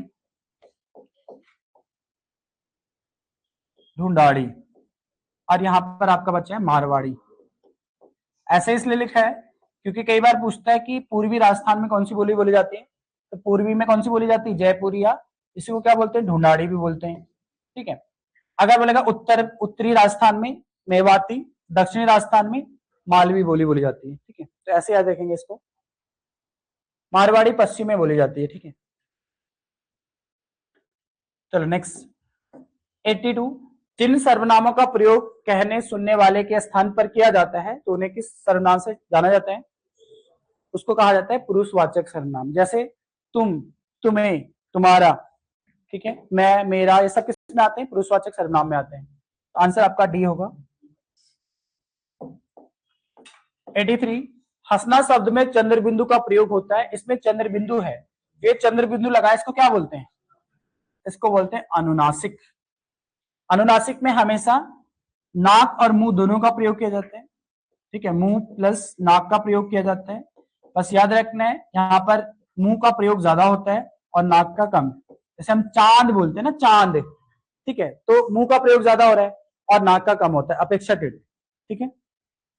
एक होता है अनुनासिक, एक होता है आपका नासिक। नासिक के किसे बोलते हैं? पंचमाक्षर जो होते हैं, पंचमाक्षर, हर वर्ग का पंचमाक्षर होता है। एक होता है निर्नुनासिक। निर्नुनासिक मतलब जिसमें नाक का प्रयोग नहीं किया जाता है, इसी को एक और नाम से जानते हैं हम, मौखिक। यानी कि यहां पर केवल मुख का प्रयोग किया जाएगा, इसलिए इसको मौखिक भी बोलते हैं और निर्नुनासिक भी बोलते हैं। और एक होता है आपके पास अनुस्वार, ठीक है। अब देखो अनुस्वार क्या होता है। अनुस्वार की पहचान कैसे करेंगे? जहां पर आपका एक बिंदी होती है, जैसे हम लिखते हैं ना अंक की बिंदी, ये वाली, इसको क्या बोलते हैं? अनुस्वार। इसमें भी नाक और मुंह दोनों का प्रयोग किया जाता है, बस अंतर इतना है कि नाक का प्रयोग यहाँ पर ज्यादा होता है और मुंह का कम होता है। जैसे हम चंचल बोलते हैं ना, चंचल, तो नाक का प्रयोग ज्यादा हो रहा है और मुंह का कम, ठीक है। यहाँ पर देख सकते हैं आप, इसको अनुस्वार इसको बोलते हैं। 84, निम्नलिखित में से अर्ध संवृत स्वर है। कौन सा है अर्ध संवृत? अर्ध संवृत हमारे पास दो होते हैं, एक ए होता है और एक होता है हमारे पास ओ, ठीक है। और अगर आपको संवृत पूछा होता है तो संवृत हमारे पास 4 होते हैं ना, छोटा ई, बड़ा ई, छोटा ऊ, बड़ा ऊ, ये होते हैं संवृत, ठीक है। जबकि अर्ध संवृत हमारे पास ये दो होते हैं, ए और ओ। नेक्स्ट क्वेश्चन नंबर 685, कथन है वाक्य भाषा की ऐसी इकाई है जो भाव या विचार को व्यक्त करता है। बिल्कुल सही है, वाक्य भाषा की ऐसी इकाई है जो भाव और विचारों को व्यक्त करता है। कथन सेकंड है वाक्य के भेद 3 आधार पर किए जाते हैं। वाक्य के भेद 3 नहीं होते हैं, 2 होते हैं, 2 आधार पे। एक होता है रचना के आधार पे और एक होता है अर्थ के आधार पे। अर्थ के आधार पे 8 होते हैं और रचना के आधार पे 3 होते हैं, ठीक है। तो ये पढ़ाई आपने, वाक्य सरल, संयुक्त और मिश्र रचना के आधार पे होते हैं, बाकी अर्थ के आधार पे तो 8 होते हैं, ठीक है। तो आप ये बोल सकते हैं कथन 1 सही है, ठीक है, लेकिन कथन 2 गलत है, ये आंसर है। 86, ताते खूं जवी मरू, मतलब इसका मतलब है कि गर्म, ताता मतलब तो गर्म, गर्म को खाऊंगा तो जवी मरू मतलब जीभ, जीभ क्या होती है? जल जाती है। तो प्रत्येक कार्य में उतावली दिखाना, ठीक है, option C, sorry B, option B answer होगा। 87, रैवची शब्द को सुमेलित, पार्वती का क्या होता है? रुद्राणी, पक्षी का पखेरु, समुद्र का अर्णव और हवा का अनिल होता है, ठीक है। 1 2 3 4, ऑप्शन बी आंसर होगा। 88 पे आते हैं, निम्नलिखित में से कौन सा तत्सम तत्वों का युग्म गलत है? कौन सा? डी, कांस्य का क्या होता है? कांसा, कांसा, ठीक है, कांसा होता है कांस्य का, ये गलत है, बाकी सभी सही है। अलूखन नहीं होता है वैसे, उलूखन, कोई नहीं, वो तो वैसे भी मैच हो ही रहा है, ऑप्शन से देख सकते सही हो। 89, भरी गगरिया चुप चुपके जाए, जो ज्ञानी आदमी होता है ना चुप बैठा रहता है क्लास में ना, तो वही है, ज्ञानी आदमी गंभीर होता है मतलब चुपचाप रहता है, ठीक है। और इसका एक उल्टा है, अधभरी गगरी छलकर जाए, आधा ज्ञान जो होता है ना उसको दिखाता रहता है आदमी, तो वही चीज होता है, ज्ञानी आदमी गंभीर होता है, ये सच्चाई है, ठीक है। तो ये कहावत बनी हुई, आंसर ए सही हो जाएगा। 90 पे आते हैं, चारों चंद्र की चंचल किरणें खिल रही है जल सल में, इस पंक्ति में कौन सा अलंकार है? चा चा की पुनरावृत्ति हो रही है, तो क्या होगा? अनुप्रास, जहां पे किसी वर्ण की पुनरावृत्ति होती है उसको अनुप्रास अलंकार कहते हैं। 91, निम्नलिखित में से किस संधि विच्छेद का चयन, सही संधि विच्छेद का चयन करें? देखो स्वधन अधीन नहीं होता है, स्वा नहीं होगा बल्कि स्वधन अधीन होगा ना, स्वाधीन अधीन, स्वाधीन बनता है। शरण धन अर्थी, शरणार्थी, ये सही है। गीत धन अंजलि, गीता नहीं होगा बल्कि गीत धन अंजलि होगा, ठीक है, तो आंसर आपका बी सही होगा। 92, अत्युत्तम शब्द में कौन सी संधि है? इसको अगर हम तोड़ेंगे तो ये बना अति धन उत्तम। अब याद रखना आपको, यदि ई और उ मिलते हैं तो क्या बनता है? यू, और मात्रा कौन सी लगेगी? उ कौन सा है? छोटा, तो छोटा उ की मात्रा, तो यानी कि यू। ये कौन सी संधि का रूल है? यण संधि का, ठीक है।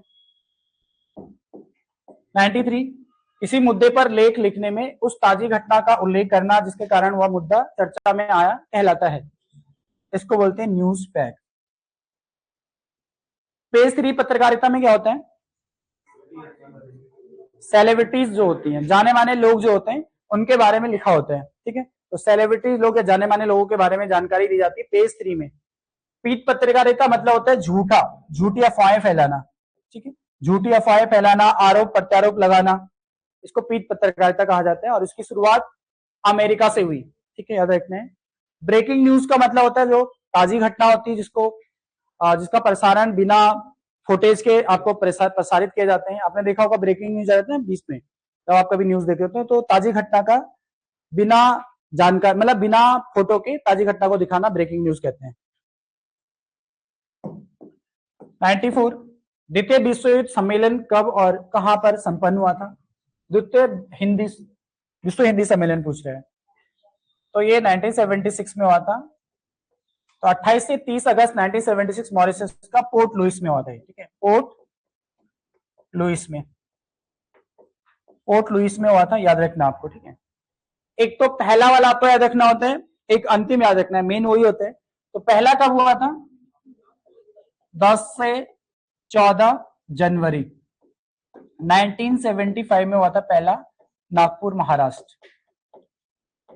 पहला विश्व हिंदी सम्मेलन नागपुर महाराष्ट्र में हुआ था, याद रखना आपको, कब? 10 से 14 जनवरी 1975। और जो अभी अंतिम हुआ था वो 2023 में हुआ था, अंतिम फिजी नाड़ी में।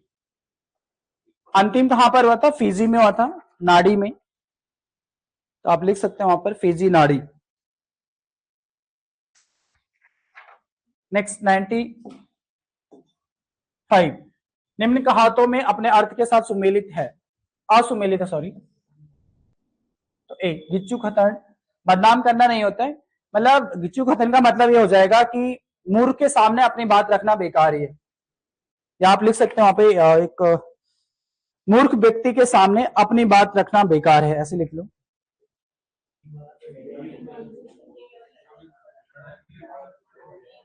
बी क्या है?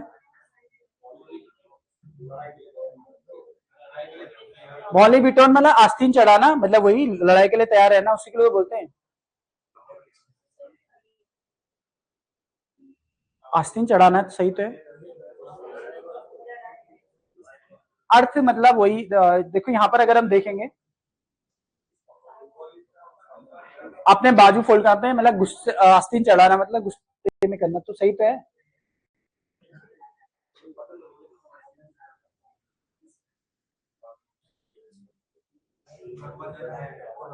कहावत और मुहावरे में अंतर होता है, मुहावरा तो विशेष अर्थ देता है, लेकिन कहावत तो सीधा सीधा मतलब ही होता है उसका भी। किसके? हाँ तो उसको तो अर्थ, लेकिन ये वाला तो बिल्कुल गलत होगा ना। बिच्छू खतन मतलब होता है मूर्ख के सामने अपनी बात रखना बेकार है। ये तो आस्तीन चढ़ाना, बॉली बिटोल में आस्तीन चढ़ाना या गुस्से में आना या फिर लड़ने के लिए तैयार होना, ये बोल सकते हैं ना इसको, लेकिन मतलब तो उसका सही है, यही तो होगा, ठीक है। बी ए करेंगे इसका आंसर।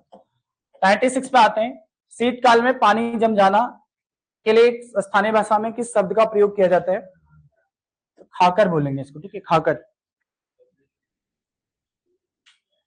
ह्यू मतलब क्या होता है? ह्यू बर्फ, ठीक है, लेकिन पानी जमने को नहीं बोलेंगे बर्फ, ठीक है, खाकर बोलेंगे। ह्यून मतलब होता है शरद ऋतु, इसको बोलते हैं।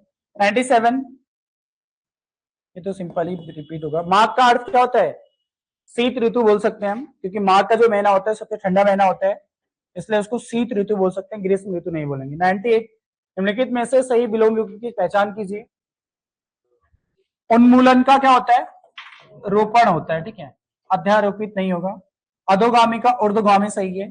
कुशाग्र का होगा मंद या फिर मूर्ख। और जल का क्या होता है? जल का थल होता है, ठीक है। जल का विलोम क्या होगा? थल। जल का नीर नहीं होता है, नीर तो उसका प्राइवेसी शब्द हो जाएगा। 99, शेखर जोशी की किस कहानी पर चिल्ड्रन फिल्म सोसाइटी द्वारा फिल्म का निर्माण किया गया? तो ये थी द ज़ू, अभी चर्चा भी करी थी हमने इसमें, ठीक है। लास्ट क्वेश्चन देखते हैं 100। निम्नलिखित को सुमेलित करेंगे। अक्षत्रज्ञों को वर्णमाला में स्थान दिया जाए, किसने कहा था? ये कथन था नरेंद्र सिंह, आचार्य नरेंद्र देव का। आ को 12 खड़ी का सुझाव, आ का 12 खड़ी काका साहब कालेलकर। पंचमाक्षर के स्थान पर अनुस्वार का प्रयोग श्याम सुंदर दास, और देवनागरी लिपि के स्थान पर रोमन लिपि स्वीकार करने का सुझाव सोनेति कुमार चटर्जी ने दिया। 2, 1, 3, 4 ऑप्शन 20 का सही आंसर होगा। ठीक है, बी।